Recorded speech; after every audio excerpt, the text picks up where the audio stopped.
All right, ladies and gentlemen, good morning. My name is Earl Neal. I am the Chief District Judge in the 25th Judicial District. It is my pleasure to have you here this morning. On behalf of my colleagues, Judge Charles Harden and Robert Jennings, we want to welcome you to Madison District Court. I'm going to give the parties an opportunity this morning to introduce themselves. Mr. Forman, if you'd like to introduce yourself and your client and your staff. Thank you, Your Honor. Excuse me. Good morning. My name is Larry Forman, and seated next to me is co-counsel Mr. Evan Bates, and together we are going to be representing Mr. Timothy Dotson here today. Thank you, Mr. Forman. Mr. Davis, on behalf of the Commonwealth of Kentucky, good morning to you. Thank you, Your Honor. Good morning, ladies and gentlemen. My name is Rodney Davis. I'm an assistant Madison County attorney here in Madison County. Seated next to me is Skylar Holland, who's also an assistant county attorney. Seated next to her is Gerald, who is a police officer. All right. Ladies and gentlemen, you may remain seated, but please raise your right hand. I'm about to administer the voir dire oath. Do you solemnly swear or affirm that you will answer the questions propounded to you truthfully and to the best of your ability, so help you God? All right, your jury panel has been sworn. I do ascertain that there are a sufficient number of jurors pursuant to RCR 9.30 to comprise a jury.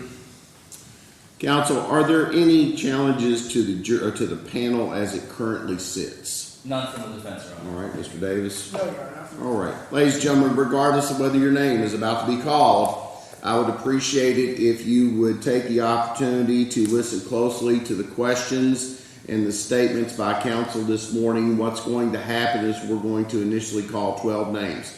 You're going to be seated at the direction of the bailiff. This is an opportunity for the lawyers to ask you all questions about things you may know about the case, any, conclusions you may have already reached, if any, just to kind of get to know who you are so they can make sure that there's a fair trial that is conducted today. So what will happen, let's say Perry is called up here and he asks a question and I excuse him. Well, then we're going to have to call another name to take Perry's place. And I want to make sure that we don't have to go back through all those questions that the lawyers are asking. So just make sure that you understand what the questions are. You don't have to answer them if you're in the back, just the initial 12 people. This is a case that is charged Mr. Dotson with operating a motor vehicle under the influence of alcohol, drugs, first offense, careless driving, failure to use or use of an improper signal, and possession of an open alcohol beverage container in a motor vehicle. Mr. Dotson has pled not guilty, I should say, to these charges. And certainly because he is charged is not any evidence at all of guilt. It has no bearing on guilt or innocence of Mr. Dotson. And I want to make sure that you all understand that this process is not designed to embarrass anybody, not to harass you in any way. They're just trying to get to what, if anything, you know about the case or any opinions that you may have. So with that, with all that being said, Madam Clerk, now would you please call 12 names and be seated at the direction of the Chief Bailiff. Samuel Oliver,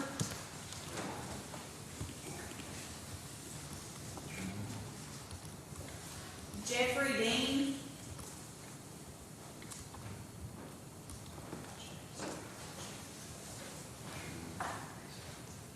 James Mullins,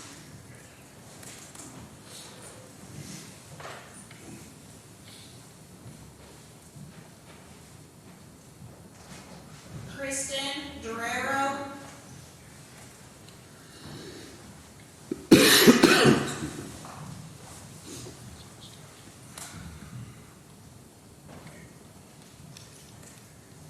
Melissa Ratliff,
All right, ladies and gentlemen, before we get started, just a comment from the bench. I've been doing this the better part of 30 years. I've tried a lot of cases, and the questions that they're getting ready to ask you, in all those cases that I've tried, there's always been, I've never had a case that this didn't happen, a question that you feel compelled to answer, but you don't want to answer it in front of everybody else.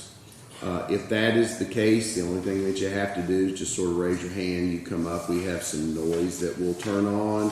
It'll be just the lawyers and you and myself, and we will talk about whatever issue that question happens to raise for you. So don't feel odd or awkward about doing that. It happens every single trial. If it doesn't happen this trial, it's going to be the first one I've ever done that didn't happen in. So feel free to do that. Okay. It is time now for the boy Dire. On behalf of the Commonwealth of Kentucky, you may proceed.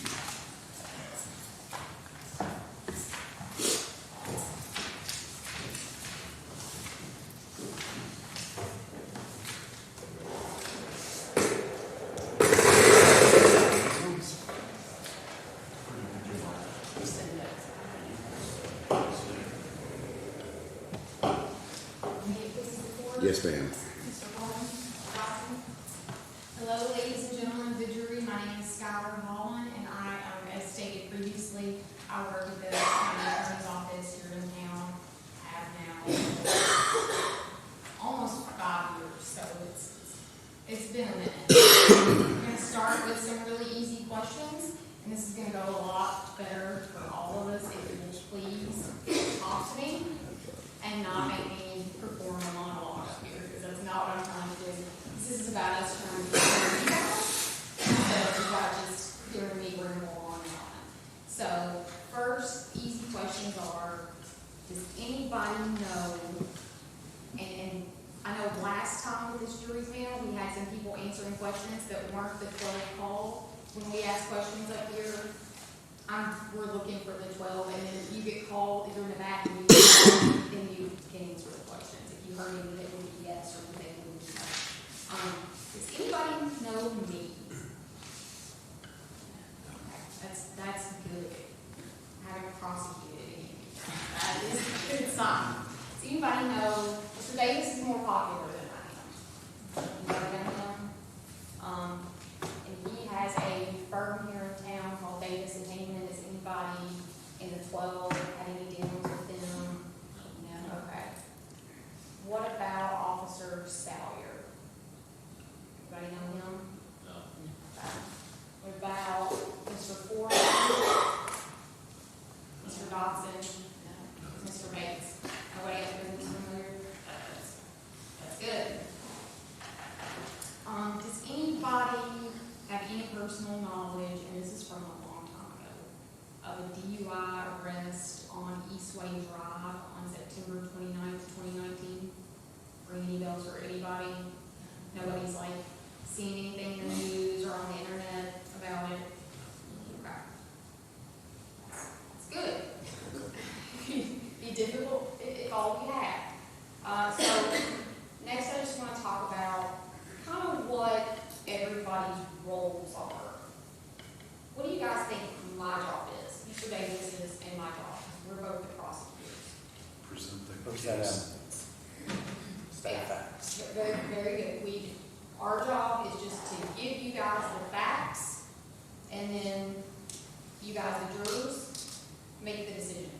Does anybody here think that if Mr. Davis and I get guilty today, that we get a giant trophy, or the county has got a party planned for us, or a big cash bonus? There's a pot at the end of the rainbow out there that's going to come. That's right. Then you guys are glad for that, because that's your tax dollars, right?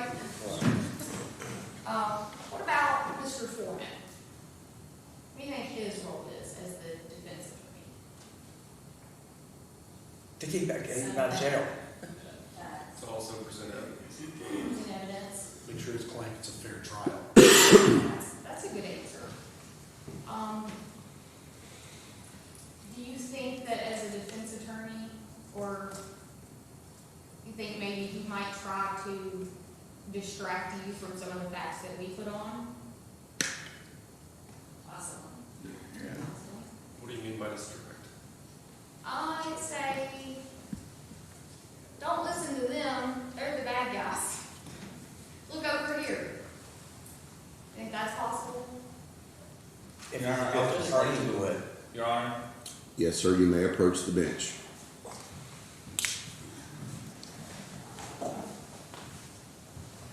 You need, whenever they're up here, we need, they did fix my screen. All right, so I feel about like I sound, just so you know. Go ahead, yes, sir, Mr. Forman.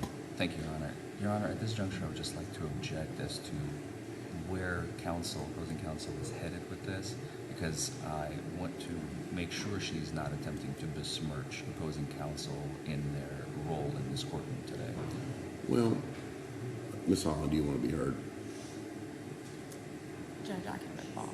Yeah, well, I don't think there was anything wrong with the question, because I think originally what the question is what's everybody do here? What the issue has become is you had a sort of a follow-up question actually from them that may take you down a path. So I don't know that I'll sustain the objection because she said she'll move on. I think that's probably the best thing to do. How are you doing, Mr. Dodson? Not Mr. Dodson. I'm so sorry. Mr. What is your name? Mr. Bates, Bates, right? yes, Yeah, sir. that's it, Mr. Bates. You come to court occasionally, don't you? All right. Anything else while we're up here? He actually handed me a copy of the requested jury instructions. I don't think that looks any different than what have been e-filed. My assistant probably went ahead and tendered sort of my first go at instructions. Those are generally what I kind of the format that I use. I don't think it differed greatly from what anybody did except in format. I use the if guilty, then go to the next. If not guilty, then Mine go to is the a little following. more lumped. Yeah, We it's do all lumped in, so together I and spread then- them out yeah. just a little bit. It's essentially the same. I always remember that jurors need to do what you're exactly that you're told. So that's kind of why I do that. So okay, she's going to move on. I think we'll be in good shape. Thank you, Your Honor. You're welcome.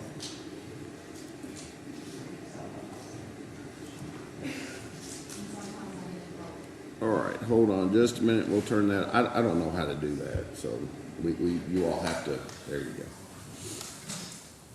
So if I was trying to distract you from something, or let's say you've got a little kid, anybody got kids at home, or did have kids at home, grandkids, you're nodding your head, is it Miss Ogle? Do you have little kids at home? Yeah. About how old? 13, yeah. So there, is it he, she? So she's getting kind of at the age where she probably does want to hot stuff. Oh, Yeah.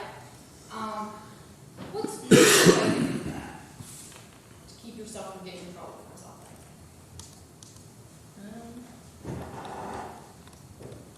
she can make a different account on her phone that, you know, I might not see to keep me distracted from her real account. So she can try to hide it. Yeah. She could also try to say, this is what my sister always did when she'd get in trouble for something. She'd say, well, at least I'm not on drugs. So you can try to, it's not that bad. Or you can blame somebody else. Something, you know, vase is broken or something like that. And sister did it. They did it. Or, this was kind of more my strategy, would just be talking about something else entirely. Just, I'm gonna avoid this subject completely. Anybody ever done that? I'm the only one. You guys are some saints. Okay. So today, and this is kind of the process, we're both gonna ask you to pay attention to the facts and to not be distracted. Don't listen to the excuses, listen to the facts. See past the smoke and mirrors. Judge Neal, what do you think his role is? Tell me who's right. Well, it depends. So, yeah, when we somebody objects like we just did, he does determine who's right. But as far as whether the defendant is guilty or not guilty, who decides that? You guys, right? So he does make some decisions. He's kind of like the referee in that way. But you guys make the big decision.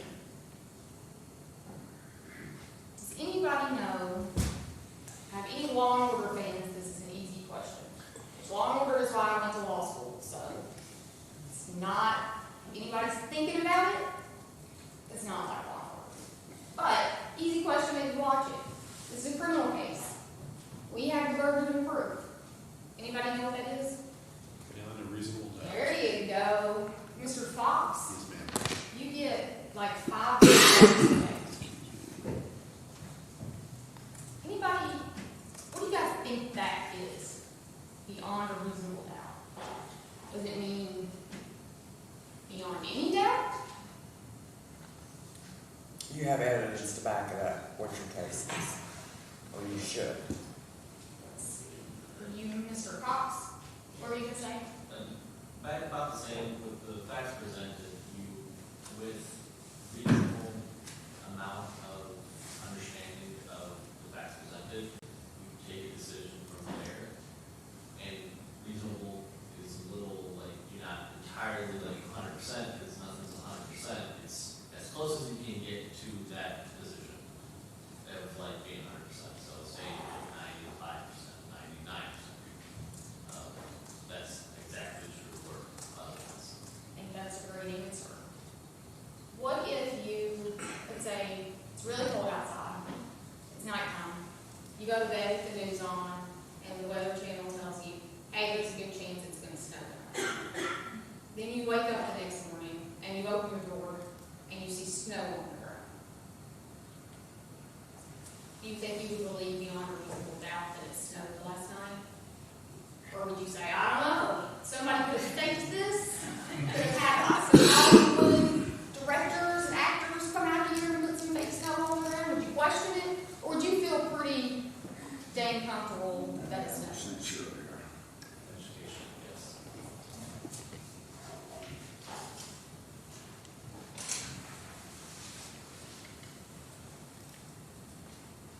Would anybody be uncomfortable? What if the law was one that you didn't really like or agree with? Like, what if Mr. Dotson, what if we were here today because he was going 75 miles an hour on I-75?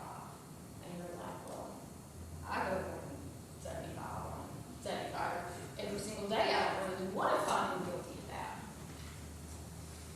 But if we proved beyond a reasonable doubt to you that he was going 5 miles over the speed limit, is there anybody that would be uncomfortable finding him guilty of something because you didn't like the way the law was written, or you didn't agree with the law?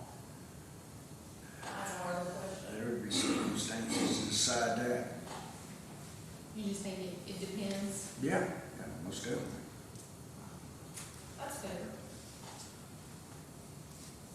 Do you guys think it is possible to be under the influence and not be at a .08 under Kentucky law? Honestly, yeah. I mean, if the law is, here's the measure and you're below the threshold, that seems like you would be not guilty, right? Well, what if that's not the law? What if the law is, we just have to prove that he's under the influence and we don't have to have him? It's a fairly big question. Does that make a difference to anybody, even though we've heard that magic number our entire lives? Are you referring to alcohol? I am right now, yes. Okay. But we are going to be looking at multiple substances. If the law was, just have to prove you beyond a reasonable doubt that it's under the influence of a substance or substances, would anybody have a problem saying, you know what, you didn't get to that 08, I can't find him guilty because of that number, even though that's not what the law says? The law will have to be spelled out to know what the standard that we're trying to judge by is, right? questions for you guys. Do you think that would matter to you? It would depend on what the evidence was presented of whether they were under the influence or not.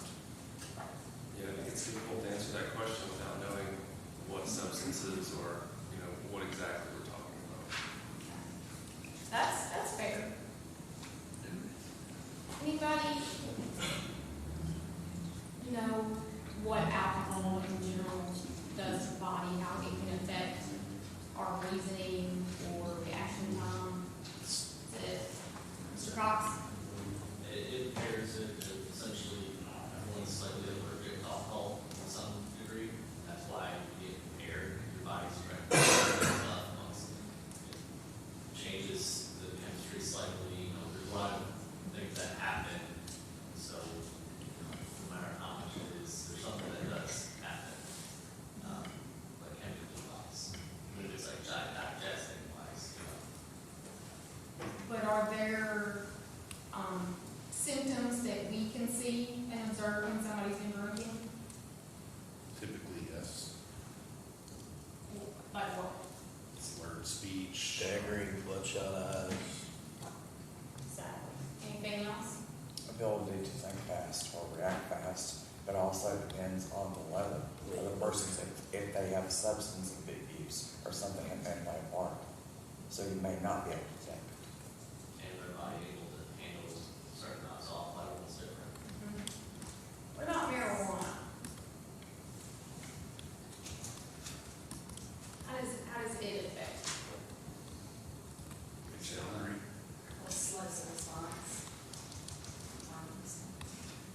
What do you guys think about the combination?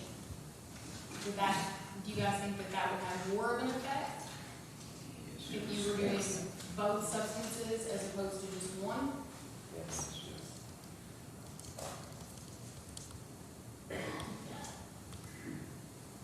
Anybody ever combined Mentos and Coke?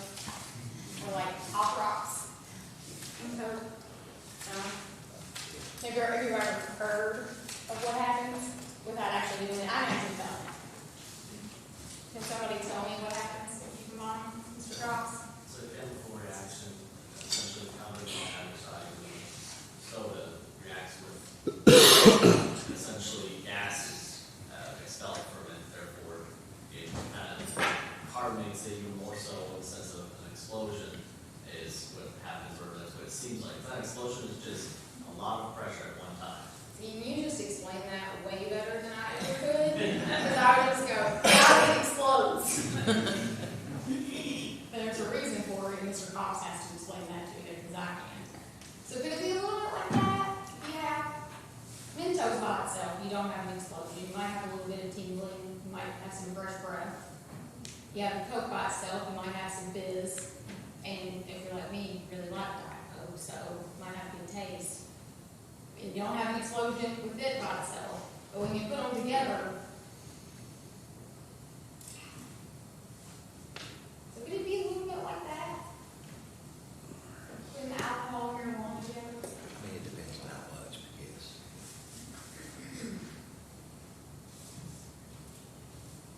Now you're going to hear from Officer Salyer today. I think everybody's indicated they don't know him, which is good. Anybody had any, and this may be something you want to approach on, you may not want to tell us all about this. Anybody had any negative experience with this? To the point that you don't feel like you could listen to his testimony and be fair? Anybody ever remember? Yes. Okay. Mr. Fox, did you deserve it? They just wanted to tell me what a great job I was doing. That's not how it went when I got pulled. Right. Probably yes. Probably. Did you feel like you were treated fairly in the process? Yeah. Did you have to report, or did you get to repay it?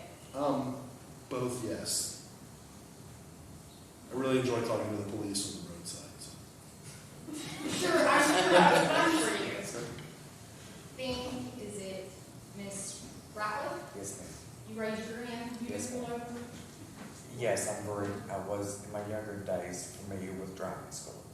Okay. I was gonna say, what heinous crime did you do? A lead foot. A lead foot. Like, so, the way you're wording that makes me think you were indeed speaking when you were pulled over. Yes, I was speaking. Were you treated fairly in that Yes. process? Anybody else raise their hand? Okay. And Ms. Hammonds? Were you treated fair when you got pulled over? Yes. Just so you guys know, I at one point thought it was a very good idea to pass a school bus with a stop sign. They really frown upon it. In all fairness to me, I was very young, but I did deserve it.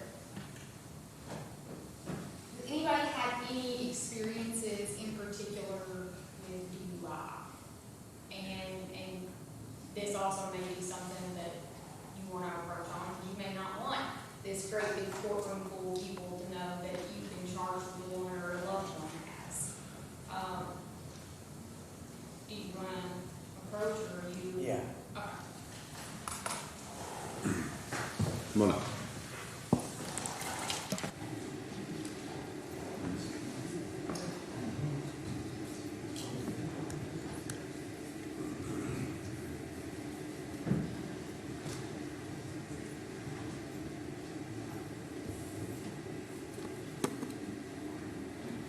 Yes, ma'am. Good morning. Good morning. My sister has probably had so many DUIs, it's not even funny, and she hasn't learned a lesson. And the way I look at it, that was a decision she made to do. Also, she even hit a Virginia State Trooper. So with this is a sore subject for me as far as this. So, with that background and that history, do you think that you can sit here and can you set that aside and listen to the facts in this case and make a determination as to whether you feel like the Commonwealth met its burden? To be honest, I'm already kind of... I can't answer that honestly. I don't know, because I'm already jaded as far as when a DUI and somebody getting a DUI. So, as we sit here right now, if you were asked to vote just because he's been arrested and charged, I will listen to the evidence. okay.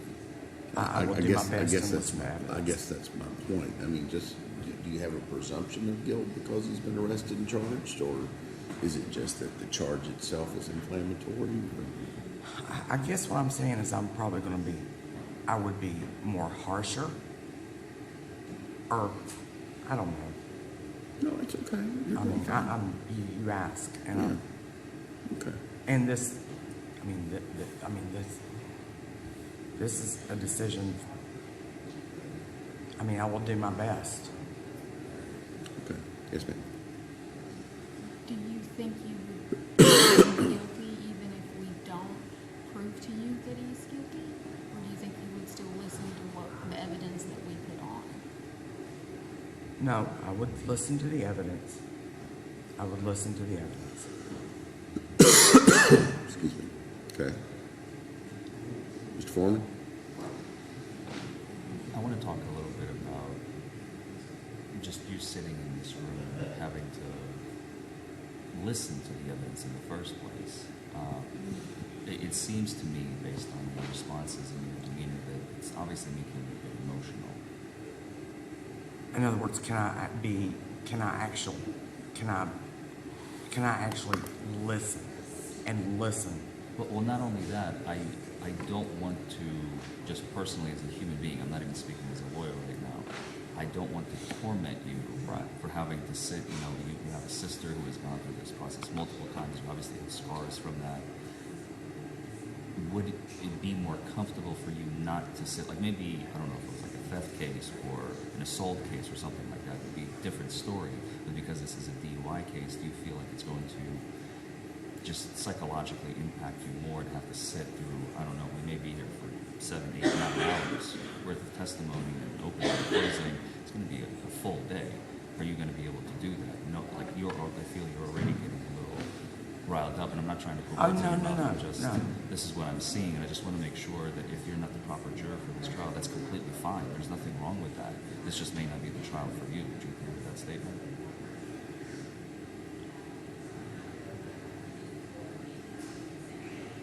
Yes. Okay. Well, under Robinson in 9.36, I'm going to excuse her. I'm going to ask I'm not going to make you use one of your strikes based on her statements. I'm going to have Madam Clerk call a replacement jury. You have a good morning. You're free to go. I mean, it wasn't fair to the guy sitting over there if I didn't speak up. You haven't done anything wrong. You told the truth. Thank you very much. That's really You have a good day, okay? exactly. Take care.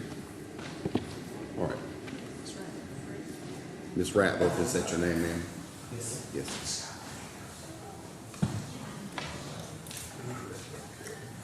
All right, ladies and gentlemen, I am going to have Madam Clerk call another juror.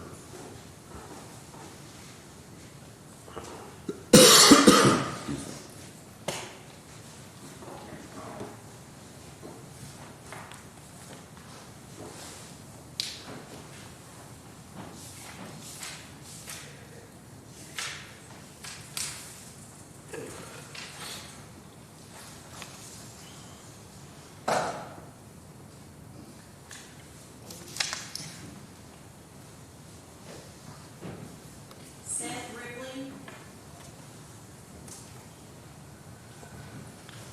I'm sorry, I didn't know what you said. Seth Ripley,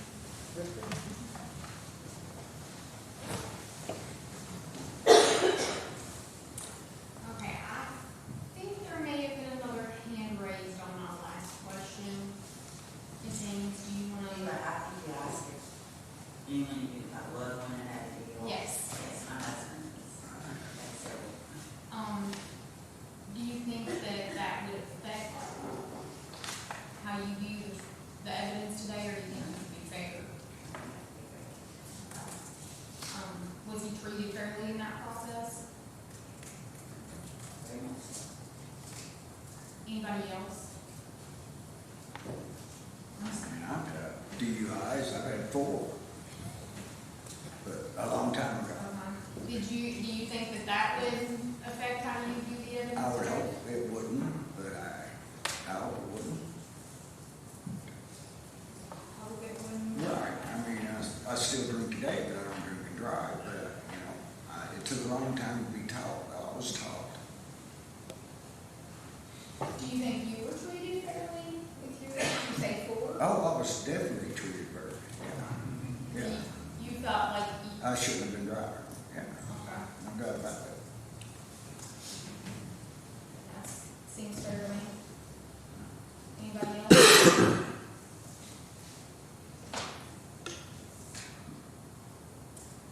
Does anybody have any religious or moral reasons on why they couldn't, even if we prove our case beyond a reasonable doubt, or does anybody have any personal reasons why they couldn't find somebody guilty?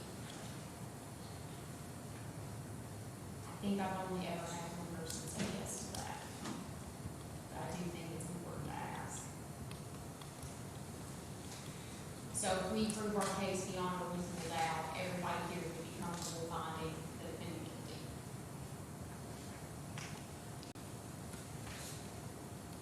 Anybody got anything super important going on today that they just cannot miss and they're gonna be thinking about it the whole time?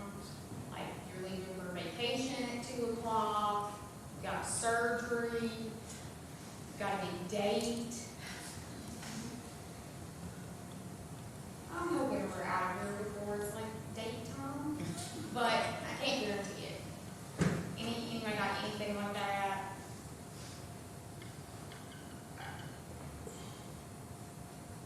Is there anything that you think we should know that maybe I haven't asked? Like you were waiting for me to ask a question because you think there's something that we need to know either regarding the case, the charges, reason why you can't sit here today, anything at all? Do you wanna approach or do you? No, this is kind of a general question. So it's been 4 years since the charges. Is that a timely process, legally speaking? Because I believe you have the right to a fair and speedy trial. 4 years seems excessive. I know there was some COVID in there, so even so, that was. I'm Your not Honor, really sure that I can answer that. Yeah, I think it would be more appropriate for the court to answer that question. If I can have you all approach the bench, please.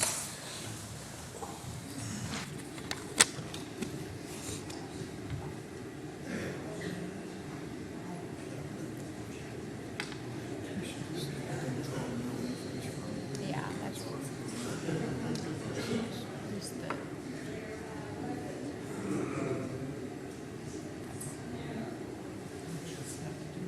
Literally, yeah, on Monday, it was another 5-year case. Yeah. COVID in between and so on.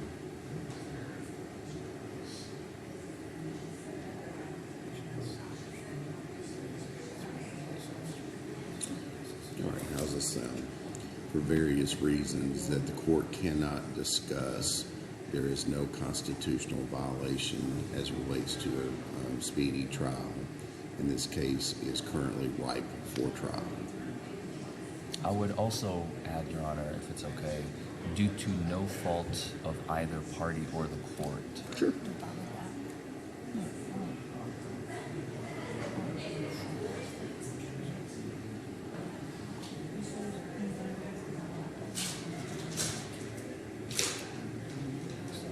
How's that suit everybody? Good for us. Ma'am, does that suit you? Yes. All right, great. You're welcome. All right, ladies and gentlemen of the jury, please listen carefully. Due to no fault of the court or either party, and for various reasons that the court cannot discuss with the jury at this time, there is no constitutional violation to the defendant's right to a speedy trial, and therefore this case is constitutionally ripe for trial at this time. Does that satisfy the jury?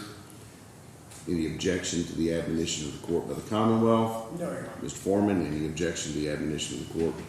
No, Your Honor. All right, you may proceed. And Mr. Ripley? Yeah. I forgot to ask you, were there any questions that you heard me previously ask? Said yes to, or you think require a response? No. Like you're not best friends with Mr. No. Foreman, you guys don't golf together or anything like that? No. Okay. One other thing, and I'm almost done. Officer Salyer is actually no longer at the Richmond Police Department, and I believe you have a real estate company. What's the name of that? Premier Property Consultants, I can go into what I do currently. No, I just want to make sure that they haven't had any specific dealings or anything that would, Yes, ma'am. that doesn't ring a bell for anybody? All right, thank you guys for your time and attention. I know that it's not super convenient for you guys to be here, and that you really didn't have a choice, but we appreciate it anyway. All right, on behalf of Mr. Dotson, Mr. Foreman, are you going to do void out? Yes, Your Honor. Sure. If we could have. Oh, hold on. If you're going to talk to me, I need the. No problem, no problem. Let's turn that on. Anytime they come up here, we need to turn that on.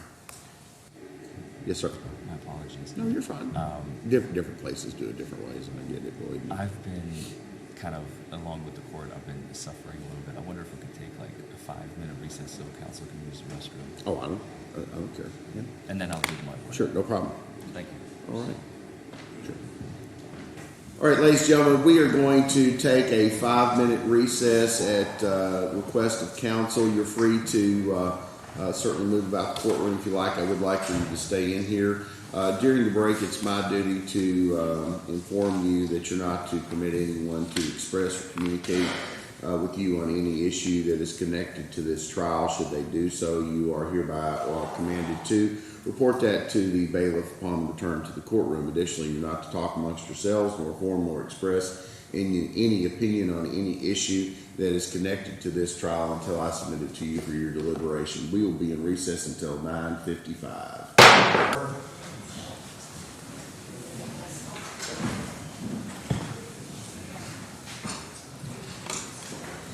All right, ladies and gentlemen, does anyone have, any of the 12 have anything to report to the court as it relates to contact at the break? Let the record reflect that no one had anything to report. Mr. Bates, did you have an opportunity to hear the admonition of the court prior to the break? I did, Your Any objection to that, sir? No, Your Honor. Mr. Davis, any objection to that? No, Your Honor. All right, it is time now for, can you approach? Yes, Your Honor.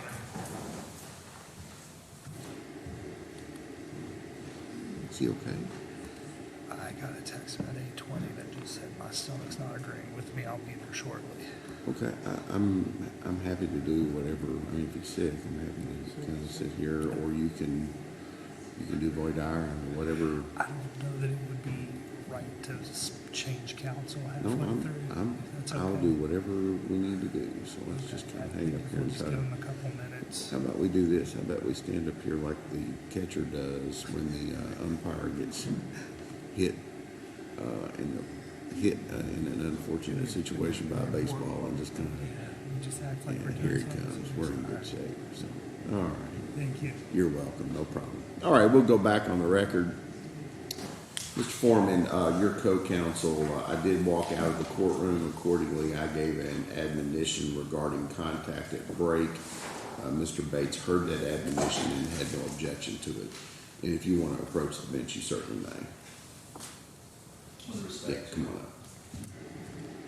I just want you, if you're okay, I mean, if you need more time, I can give you more time. No, I'm good. Okay, It's just, I think No. I ate something last I'll night. get you. If you need a But I break, should let me be, know. I should be good. Okay, I should no be- when problem. if you see me start sweating, let me know. All right. All right, you may proceed, Mr. Foreman. Thank you, Your Honor.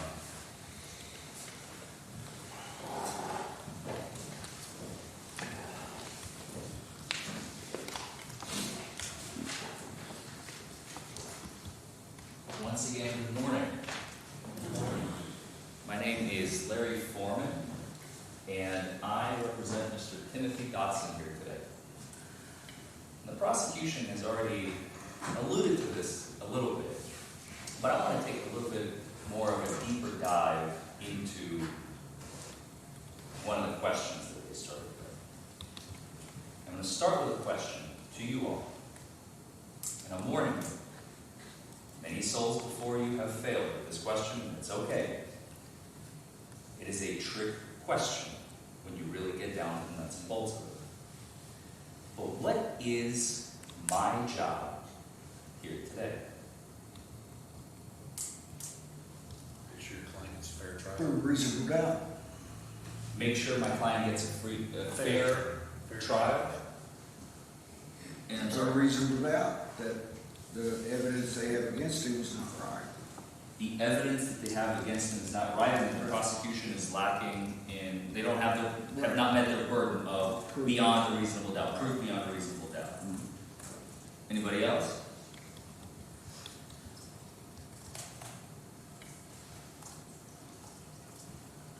I usually get answers like, my job is to prove his innocence. Anybody think that? Really? No hands go up. Well, I'm very impressed, I'm not going to lie. And the issue is because it really is confusing. You know, you walk into this courtroom, there are two tables seated before you. One with the prosecution, and their job is fairly self-explanatory. Their job is to prove the evidence and the facts beyond a reasonable doubt of Mr. Timothy Dotson's guilt of a crime, or multiple crimes in this case. He's accused of 4 separate charges. 4 separate crimes, each one carrying either fine or jail or both. But what's my job? The Constitution does not require me to do absolutely anything. 250 years ago, our forefathers predicted this. They knew that the government has a tendency for corruption. They have a tendency to step over the line. And they wanted to make sure that there would be another person, or two in this case, myself and my co-counsel, Mr. Evan Bates, to make sure that Mr. Timothy Dodson's rights are protected. Right? That he gets a fair trial. Does anybody agree with Mr. Fox that Timothy Dodson deserves a fair trial? Yes, he deserves a fair trial. Does anybody disagree with that statement?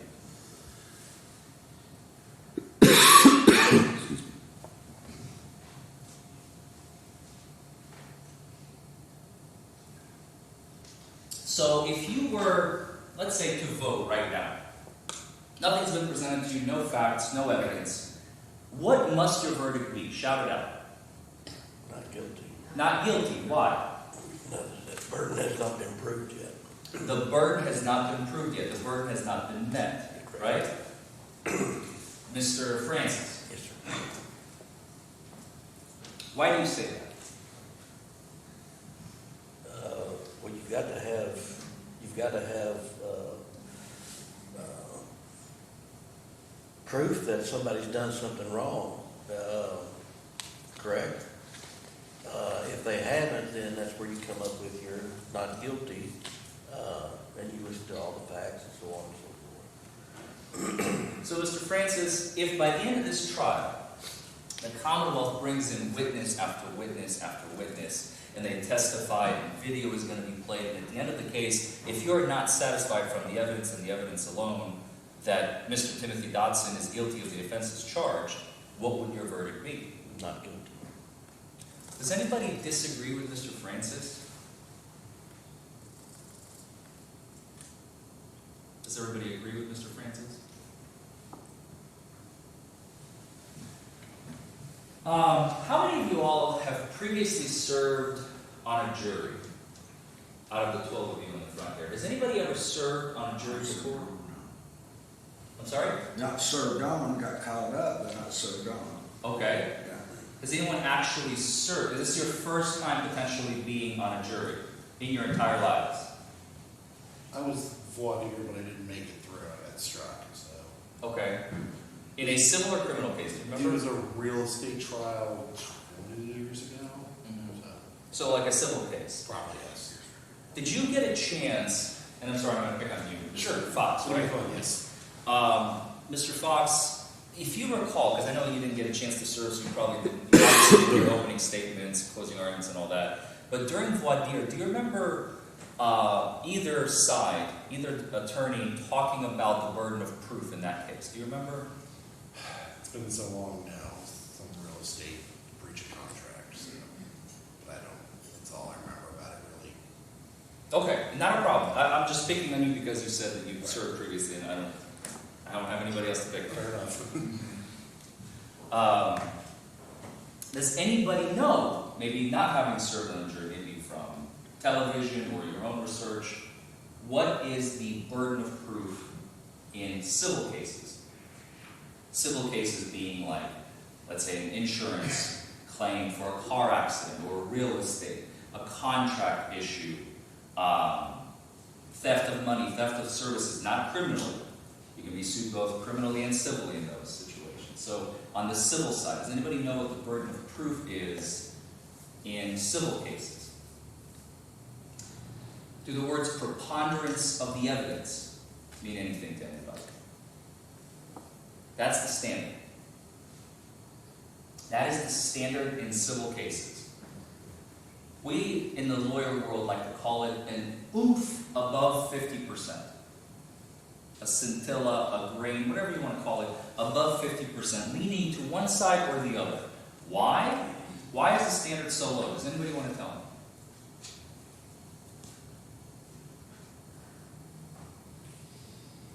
You can guess. Why would the standard in a civil case be so low compared to a criminal case? I'm going to pick on somebody who hasn't talked a lot. Ms. Is it Guerrero? Guerrero. Guerrero? My apologies, I was listening phonetically. No, you're fine. Guerrero. Ms. Guerrero, why do you think the standard of preponderance of the evidence and oomph above 50% is so much lower in a civil case than it is in a criminal case? Because it's not a crime, it's not criminal, it's civil. It's not a criminal trial, right? It's a civil trial. And what happens in a criminal trial? What is the potential punishment? Jail. Jail, right? A person's freedom, a person's liberty can be taken away, right? Restitution, yes.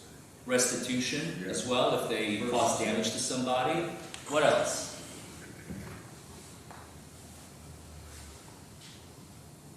In a civil case, 100% of the time, not 97, not 98, not 99, 100% of the time, in civil cases, the only question is, do I owe you? And if yes, how much? Nobody goes to jail at the end of a civil trial. No one's freedom is taken away. Nobody is deprived of their liberty at the end of a civil trial. That is why the standard is so low. Now, I know you all have not served on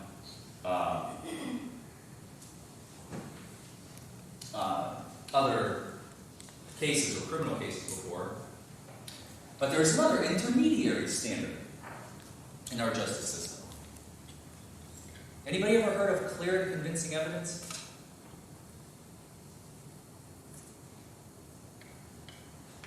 Clear and convincing evidence is a standard used to deprive you of your parental rights as a parent. If you are deemed by a court to be an unfit parent, they can take your children away from you. That is a standard that is lower still, think about that, than the standard that we have here today, which is beyond a reasonable doubt. The highest standard in the land, not just the Commonwealth of Kentucky, all 50 states in the nation. And that is because when you go back to that room to deliberate, you'll be making a decision as to whether or not Mr. Dodson is, number one, guilty of each offense charged individually. And then you may or may not have to determine whether or not his freedom, his liberty, will be taken away from him. Which is a monumental task. And you are tasked with this to listen to the evidence and make a determination at the end of this trial.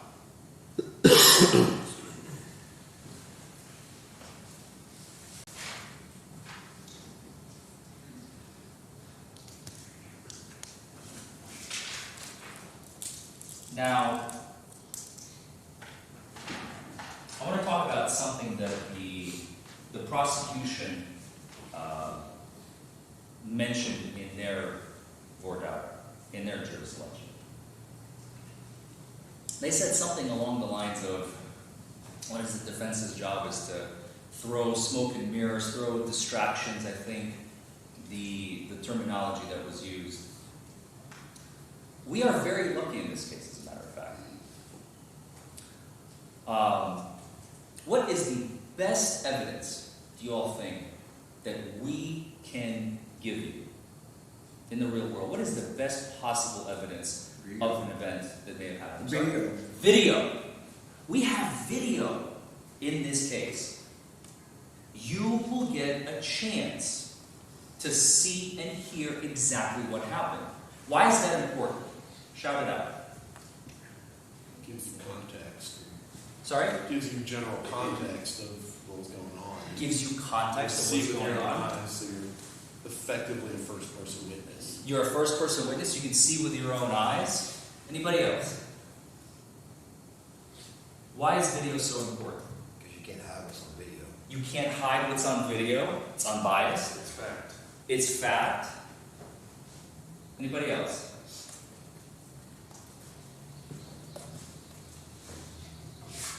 Mr. Hurst? It's Sorry, I'm gonna pick on you because you haven't had a lot to say so far. Why is video important, in your opinion? I mean, everybody's already mentioned everything I can think of. It shows what happens, and your point of view is unbiased. Okay, beautiful answer. Thank you, Mr. Hurst. So that is the most important and unbiased piece of evidence in this case. Does anybody disagree? And it's okay if you disagree. Yes, sir. Mr. Ripley. If we're talking about being under the influence, I would think that if there's any kind of I would think a medical piece of evidence would be more important than what you see, because what you see could be subjective, could be open to interpretation as far as what's causing how a person is acting. So a person could be experiencing a medical issue, and a police officer, let's say, may look at that and determine in his own mind, subjectively, I think that you are under the influence, and the officer be wrong. That's possible, but also when you say under the influence, if there's any sort of test that indicates influence, I would think that would be more important than. Can you say one more time the test? If there's some sort of test that indicates influence, I would think that would be more important than what you're visually seeing, because there could be other explanations for what's seen. For why he is acting the way that he's acting, if that is what you're seeing. Right. Do people sometimes get their subjective opinions wrong? Why? Because they're subjective. I mean, by definition, they can be wrong. Tell me more. I mean, it's kind of that's by definition your opinion. I mean, when you observe something, you can be wrong about what's behind what you're observing. What about bias? Absolutely. Does bias come into play? It's how you perceive the situation. It's how you perceive the situation. What might be subject to you may not be subject to someone else. What is subjective to you may not be subjective to someone else, Mr. Francis. Mr. Oliver, can you tell me a little bit more? What does it really mean? We all view situations differently. We're all different people, so it's how we perceive situations. There's a lot of things that I would think would go into that, unconscious bias, things like that play with all of us on how we perceive interactions with situations.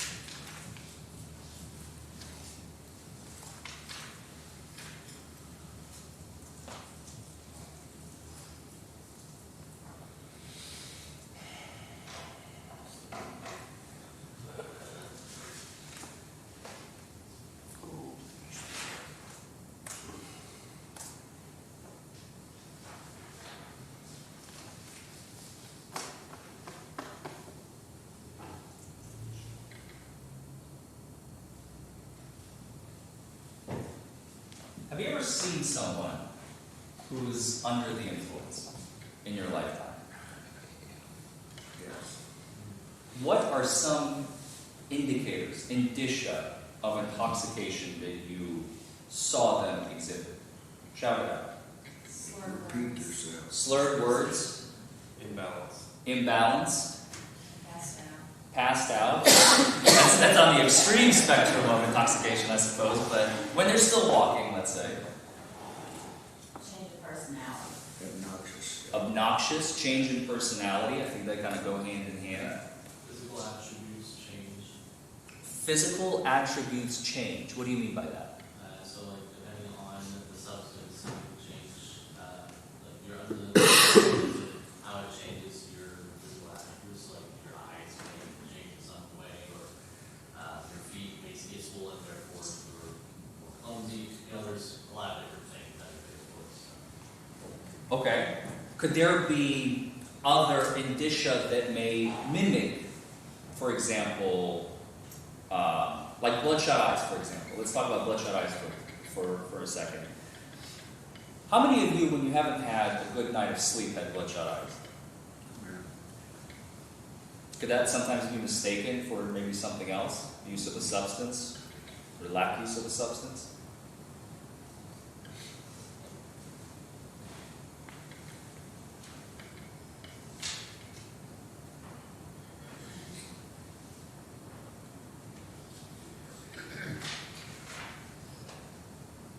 Any other indicia of intoxication that we have not talked about that you would look for and that you've seen in the past with your friends, family, and so on? Personality change. I mean, you may be a quiet person, but you have some form of influence, whether it be alcohol, and you're very talkative, and personality completely changes. You become more talkative. You're not the same person as anybody else. You can smell it on them. I was gonna say you can smell it on the breath. You can smell it on the breath. Anybody else?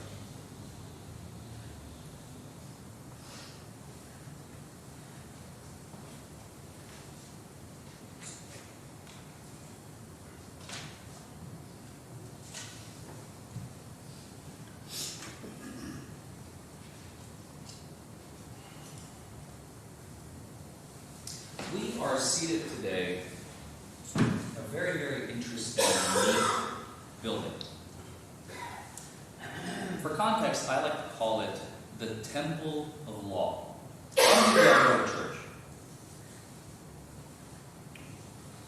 Seems like almost nearly all of you. When you go to church, there are certain rules of decorum, right?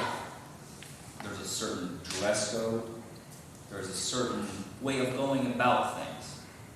You can't just get up and start preaching the sermon on a Sunday, could you? Right? Well, same thing here. There are certain rules that must be followed. At the end of this case, you're going to get jury instructions from our judge.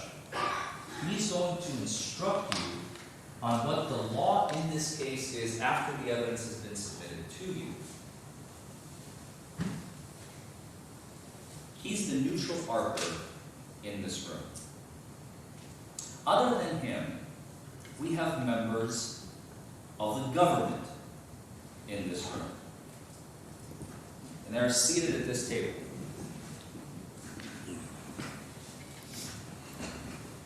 The prosecution represents the government.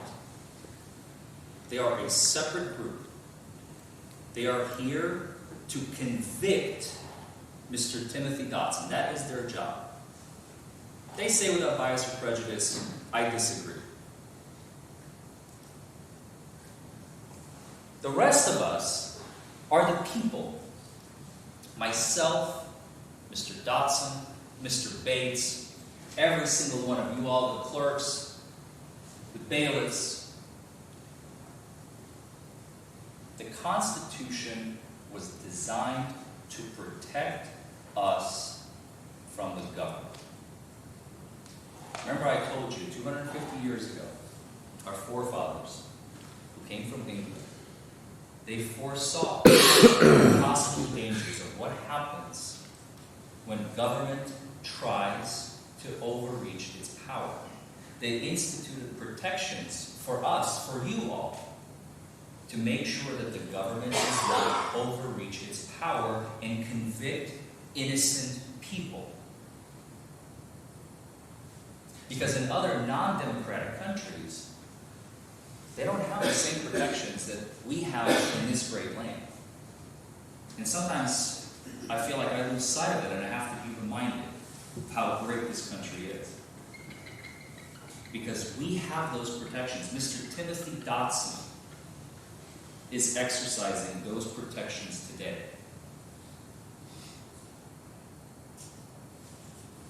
And he hired me to speak on his behalf.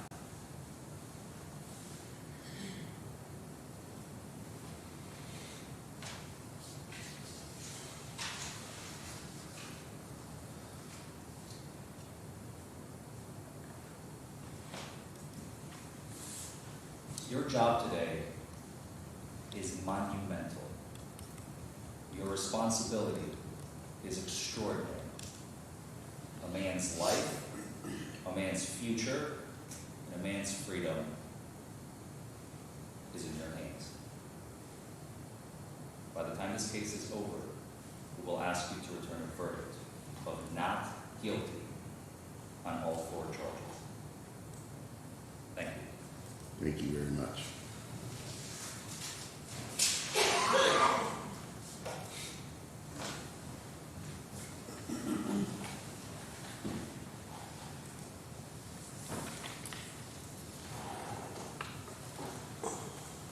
Ladies and gentlemen, give me just a minute, please. I need to look at something.